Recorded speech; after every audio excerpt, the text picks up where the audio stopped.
The hall buzzed with anticipation, every seat filmed, every aisle crowded, the air thick with restless energy. Cameras flashed, phones rose, capturing the scene, but nothing could contain the electricity of the moment. Whispers floated through the crowd. What is she going to say? Eyes darted toward the stage as all chatter slowed, the collective heartbeat of the room sinking in suspense. Then she appeared. Maxine Waters stepped forward, calm, resolute, her presence commanding without a word. The crowd leaned in, drawn to her gravitas, sensing that history was about to unfold. Every movement, every glance was magnified under the spotlight. Cameras swiveled, phones trembled in hands, and the room held its breath. Her voice cut through the tension, sharp and unwavering. Tonight, the future of justice is not just being discussed, it's being claimed. Shock, awe, and exhilaration rippled through the audience. Gasps, murmurs, and the flash of countless cameras marked the moment. The statement was not just words. It was a declaration, a promise, a spark igniting the room. Every eye stayed fixed on her, every ear straining, as the opening line left the audience suspended in anticipation. But as the applause settled, what happened next would leave everyone in the hall stunned. The tension in the room was only the surface of a storm raging across the nation. Political divisions had deepened, with every headline amplifying discord and every debate leaving communities more polarized. In this climate, leadership was no longer about routine governance. It was about vision, courage, and the audacity to imagine a better future. And tonight, Jasmine Crockett's vision was on full display. Her goals were bold, transformative, and unapologetically progressive. Criminal justice reform that demanded accountability, economic policies that promised opportunity for the marginalized, and protections for immigrants that challenged the hardened lines of partisan politics. These weren't incremental adjustments. They were challenges to a system long resistant to change, proposals that made allies hopeful and opponents wary. And then there was Maxine Waters' presence. Her support for Crockett wasn't merely symbolic, it was seismic. Waters had built her reputation as a relentless fighter against corruption and injustice, and her endorsement signaled that Crockett was not only credible, but unstoppable. The establishment, long comfortable in its complacency, now faced a direct confrontation. Every policy Crockett championed, every reform she advocated, now carried the weight of national scrutiny. The crowd felt it, an electric awareness that this moment was bigger than a single speech. Social media feeds were already buzzing with anticipation, pundits speculating, communities debating. The stakes were undeniable. This was not just politics, this was a turning point, a challenge to the entrenched powers that had dominated the nation for decades. And then, the opposing voices could no longer stay silent. Across the political spectrum, there were those who recoiled at change, clinging to power not as a tool for service, but as a shield to preserve their own interests. They were the architects of obstruction, the masters of delay, the voices that whispered in halls of influence that progress was dangerous, unnecessary, or inconvenient. Their rhetoric was polished, their smiles practiced, but beneath the surface lay a rigidity that resisted not just ideas, but hope itself. For years, they had dismissed the calls for reform that threatened their carefully maintained status quo. When communities demanded accountability, they spoke of caution. When citizens pleaded for justice, they offered platitudes. Every compromise they championed seemed designed more to protect their positions than to uplift those they purported to serve. Their arrogance was subtle but unmistakable, a scoff at the idealistic, a smirk at the empathetic, and a polite nod at the marginalized while ensuring nothing meaningful changed. These were the figures who saw ambition as a threat, not as a promise. They had built careers on predictability, on the inertia of governance, and on the illusion of stability. Yet their power, though formidable, was brittle. Behind closed doors, cracks had begun to show. Strategic missteps, careless underestimations, and moments of public hubris hinted at vulnerability. The very rigidity that had kept them comfortable for decades now set the stage for their unraveling. They underestimated the courage of those willing to confront them. Every dismissive comment, every condescending smile, every attempt to belittle emerging voices only fanned the flames of the change they feared. Their legacy was one of preservation, not progress, and the growing chorus of those demanding a new path cast their failures into stark relief. The nation was watching, even if they failed to see it. In contrast to their arrogance, the hall now held a quiet anticipation for something different, something grave. Their dominance, carefully curated over years, was about to be tested by a force they had overlooked. For all their confidence, they could not account for the moral clarity, the dignity, and the unyielding resolve of those rising to challenge them. But standing in their shadow, a hero had been quietly preparing for this very moment. Jasmine Crockett's story was not one of inherited privilege or easy victories. It was forged in the crucible of struggle, resilience, and an unyielding sense of purpose. From her earliest years, she learned that the world did not hand out fairness. It demanded courage, perseverance, and a willingness to stand when others would kneel. Growing up, she watched communities strained by inequality, families fractured by systemic injustice, and dreams delayed by barriers that seemed insurmountable. Yet instead of accepting the limits imposed on her, she chose to fight, not just for herself, but for every voice too often ignored. Her path led naturally to the law, where she discovered a tool powerful enough to challenge the structures that perpetuated injustice.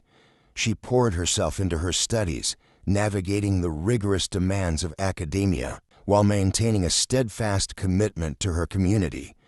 Even as long nights and relentless challenges tested her resolve, Crockett's focus never wavered. Every case she took, every client she represented, reflected her belief that justice was not abstract.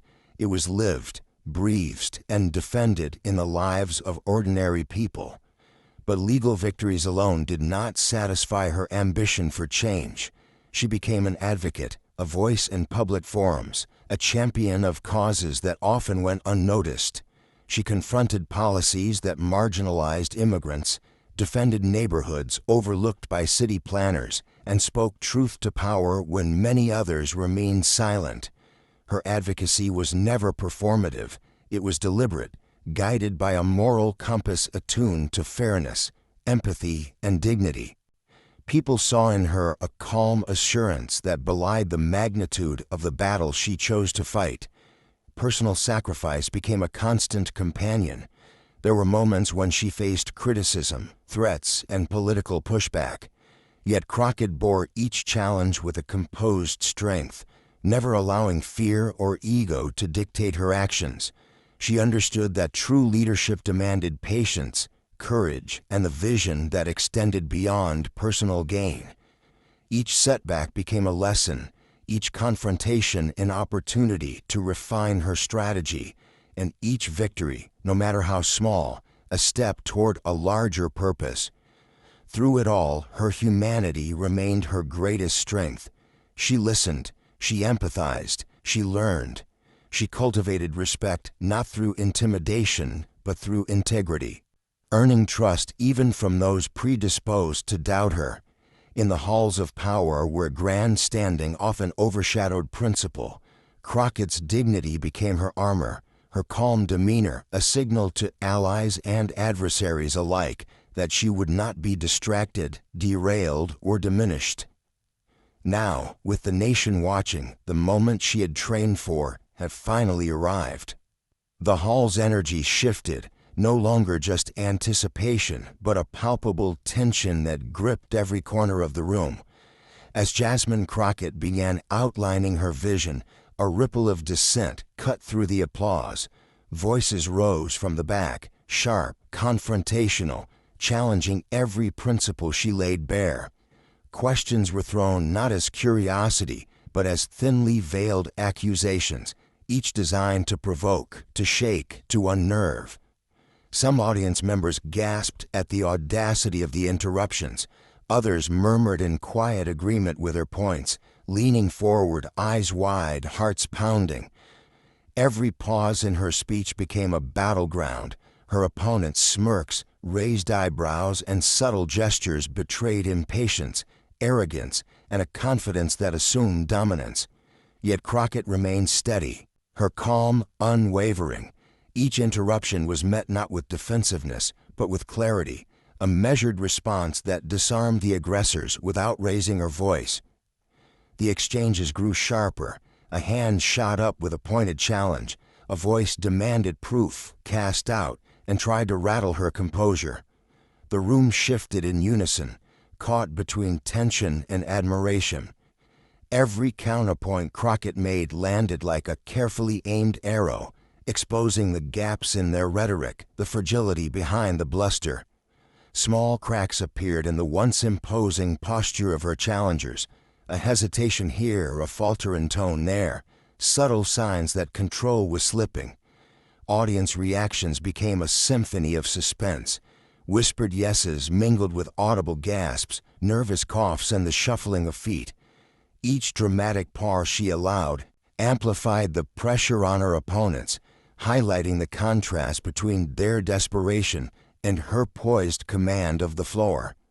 It was a silent duel of wills, the hero's composure against the villain's faltering arrogance, and the room collectively felt the weight of every word. Every moment escalated the stakes, the energy coiling tighter, anticipation building toward a pivotal point. The audience leaned forward, sensing that the confrontation was approaching its climax, a defining moment that would not soon be forgotten. The tension was electric, suffocating, and undeniable. And then, with a single phrase, everything changed. The hall fell silent. Even the murmurs of dissent seemed to pause, as if the room itself sensed the gravity of what was about to unfold. Jasmine Crockett straightened her posture, her eyes scanning the crowd, meeting every gaze with quiet determination. There was no arrogance, no desperation, only the serene authority of someone who had prepared for this moment her entire life.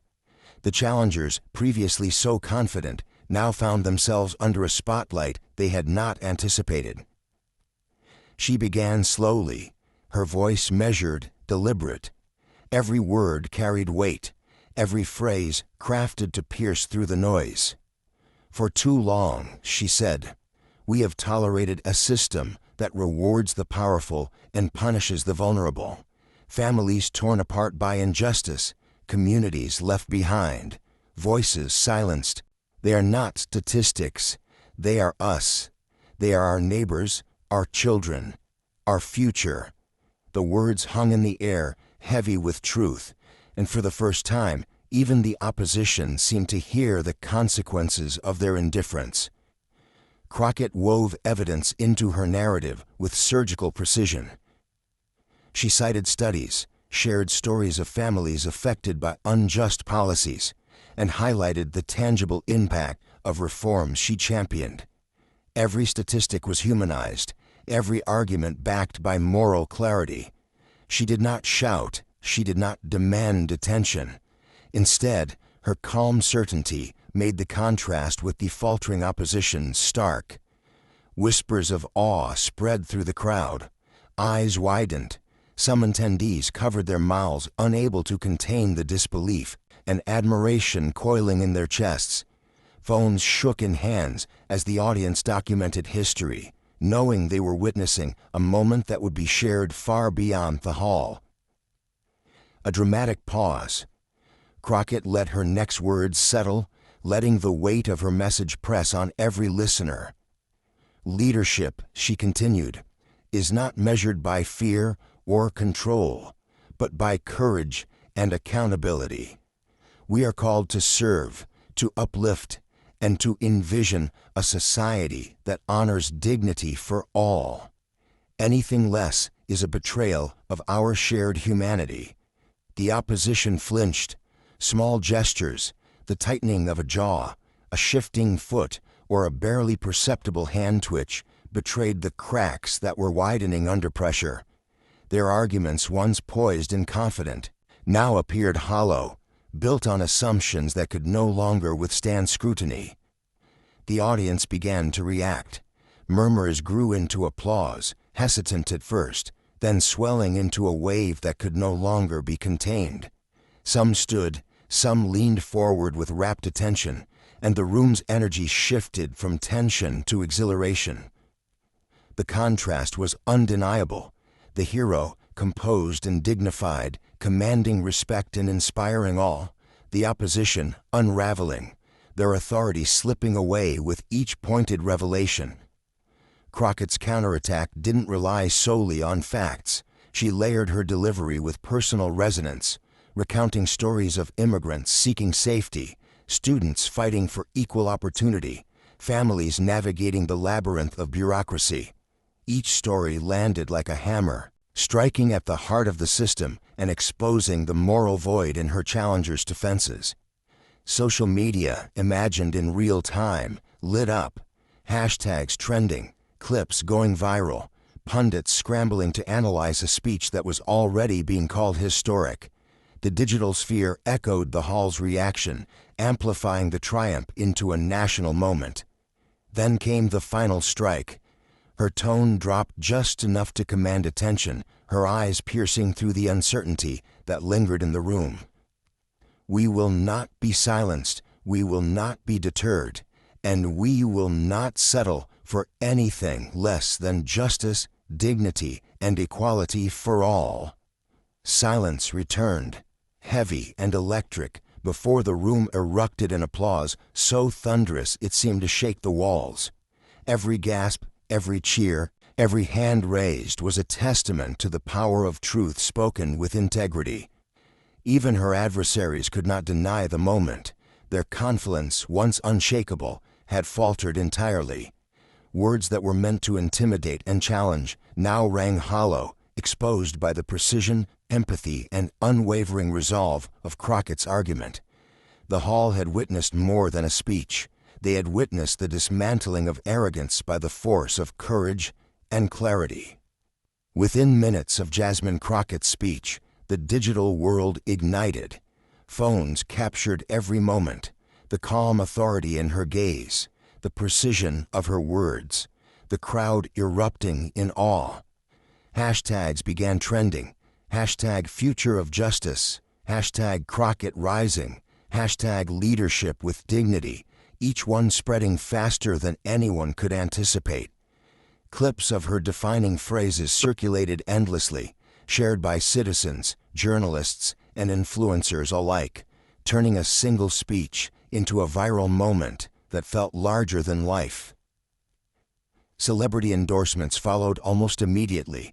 Figures from every corner of public life praised her courage, amplifying her message to audiences that spanned continents.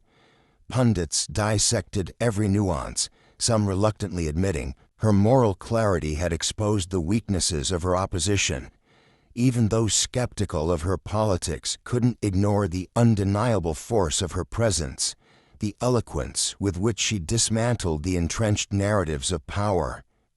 Social media timelines became battlegrounds of admiration and debate, but one truth emerged: Jasmine Crockett had captured the collective imagination. The ripple effects extended beyond the screen. Policy discussions that had stagnated for years began to resurface in state houses and city councils.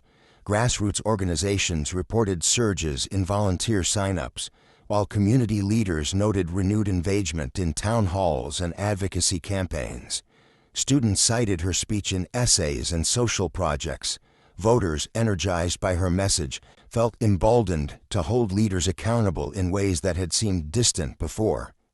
The energy was contagious, creating a chain reaction of civic participation that began to challenge complacency at every level. In contrast, the opposition floundered. Their composure, once carefully curated, now gave way to frustration, defensiveness, and panic. Analysts noted how their talking points, rehearsed for years, no longer held sway. Their dismissive smiles and condescending remarks had been stripped of credibility. Meanwhile, Crockett's dignity, unwavering and calm, stood in sharp relief. Every gesture, every statement she had made reinforced the image of a leader unshaken by pressure, resolute in purpose, and morally grounded. The nation was talking, debating, and sharing. The echo of her words became more than a moment. It became a movement. Every conversation, every trending post, every viral clip carried her message forward, expanding its reach beyond the walls of the hall into living rooms, classrooms, and online communities across the country. But the true measure of her triumph was not the applause. It was the lesson it left behind. In the quiet that followed the storm of applause, Jasmine Crockett's message lingered like a spark refusing to fade. The hall, once tense with confrontation, now hummed with reflection. Her words had done more than challenge policies or dismantle arguments. They had illuminated a universal truth. Courage, vision, and dignity are forces that can pierce even the thickest walls of arrogance and stagnation.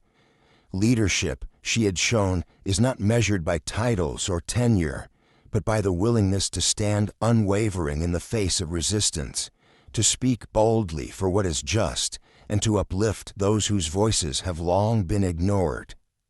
Communities, activists, and ordinary citizens felt it immediately. Conversations shifted from complaint to action. Discussions of justice, equality, and empowerment became not abstract ideals, but tangible calls to participation. The energy that had electrified the hall now flowed outward, inspiring people to see themselves as agents of change, capable of shaping the society they desired. Crockett's calm dignity became a blueprint, a reminder that triumph does not demand aggression or theatrics. It demands integrity, persistence, and empathy. Even as the political establishment reeled, her moral clarity offered a quiet but undeniable crescendo. It was a victory not just of rhetoric, but of principle, the understanding that true progress is built on collaboration, courage, and unshakable commitment to what is right. Every individual who had felt voiceless, overlooked, or powerless now saw a reflection of their potential in her leadership. In that moment, the story became larger than a single speech. It became a testament to the enduring power of vision when paired with action, and the transformative effect of a leader who acts not for glory, but for justice and community. The lesson was clear, echoing beyond the walls of the hall and into every conversation, every shared clip, every inspired voter. And as the hall emptied, one thing was clear: the future had been rewritten tonight. Tonight, we witnessed history in the making. Maxine Waters' support for Jasmine Crockett was more than a political endorsement. It was a declaration that courage, vision, and dignity can ignite change. We saw a hero stand calm and unwavering, dismantling arrogance with truth, integrity, and moral clarity. The message is clear: leadership rooted in justice and empathy can reshape the future. Now, the question is not who leads, but how we each choose to act. Share this story, join the conversation in the comments, inspire others by spreading the message of courage and accountability. Every voice matters, every action contributes to the larger movement. If you believe in progress, equality, and the power of principled leadership, subscribe and be part of this journey. Together, we can turn sparks of hope into a fire of lasting change.